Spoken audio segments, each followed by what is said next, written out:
Gusto po mga karonda, dito na po nagbabalik Idol Ronda Toda. Mga karonda, tuturuan ko po kayo kung paano gumawa ng Korean kimchi. Ito po yung kailangan mga ingredients. Kailangan nyo po ng 2 pirasong pechay bagyo, yung presko And then, kailangan ng glutinous rice, onion, garlic, chili powder. Sa chili powder mga karonda, kinakailangan po na dapat Korean chili powder ang gagamitin nyo. Huwag po kayong gagamit ng mga local lang na chili powder kasi po hindi nyo marireach yung tamang lasa ng Korean kimchi. Okay po. Mamaya po tuturuan ko kayo paano paggawa. Ito, inugasan ko na po yung pechay. Okay mga karonda, kailangan po ipag-iwa nito. Kailangan po may distance siya. 1 inch po yung distance niya para po kasi pag maliliit ang hiwa nyo, magkakalasog-lasog. Kailangan po medyo malalaki ang hiwa. Hindi, tanggalin nyo po yung pinakagitna yan kasi po matigas yan mga karonda. Yan po. Yan. Yan. Okay, after nyo po yan, ilalagay nyo na po dito sa maliit na bowl. Ito po, may mix yun na si dyan. Yan. Mix yun na po si dyan. Okay.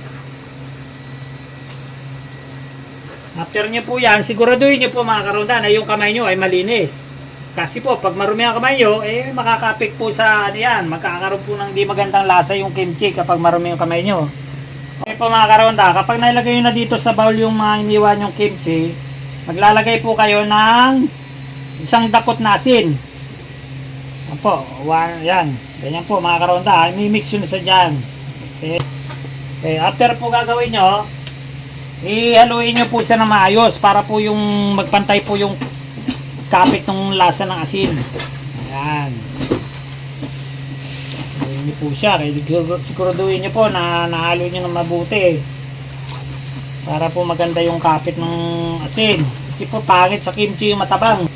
Okay po mga karonda. After nyo po mahalo nyan, isusok nyo po yan ang 30 minutes. Hugasan na po natin itong binabad natin na repolyo bagyo. Apat. Pechay bagyo. Pechay bagyo. Joke lang po yun. Ayan po. Just to make sure, malinis po yung kamay nyo para po lang mangyari nga yan. Walang bakteryang kakapit sa inyong luluto. Okay, kailangan po natin dito ng strainer. Kailangan po may strainer tayo mga karonda. Dito po natin sa strainer to. Bigay nyo po mabuti para po matanggal yung mga alat nya.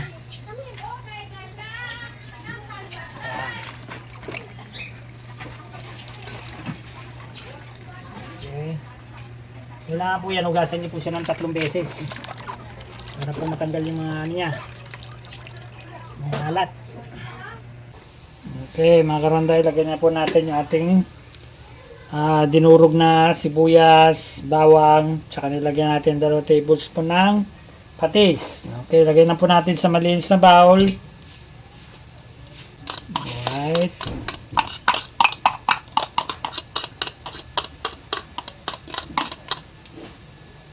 Then, ihalo na po natin yung glutinous rice. Ito po yung nilagyan ko natin ng glutinous kanina. Okay, pamalamig na po yan mga karonda, kaya po pwede na yan. Po mga karonda. Tapos po, maglalagay na po tayo ng 1/2 cup ng chili powder. Ito na po yung Korean chili powder. I-mix na po natin dito. Ayan po. Pwede po kayo mag-add mamaya mga karonda. Gusto nyo po yung medyo manghang. And then, siguraduhin nyo po yung kamay nyo ay malinis. I-mix natin yan. Grabe. Wow, sarap. Okay po, make sure po na dapat halong-halong maigi mga karonda. Okay po mga karonda, siguraduhin nyo po na pinakatas na ito ng mabuti wala ng tubig. Okay, i-mix na po natin yan. Kalakalahati lang po ilagay mga karonda para po magpantay yung lasa. Yan, kalakalahati lang po ilagay para po magpantay yung lasa mga karonda. Yan. Yan po, panalo yan mga karonda.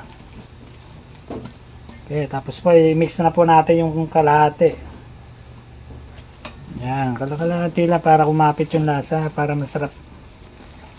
Para halong-halong mabuti. Yan po mga karonda. Mamarinate nyo po sa mga karonda, mga 30 minutes and then ready to eat na po yan mga karonda. Okay po, salamat po sa panonood mga karonda. Sana po may natutunan kayo sa aking cooking lesson. Ronda Toda.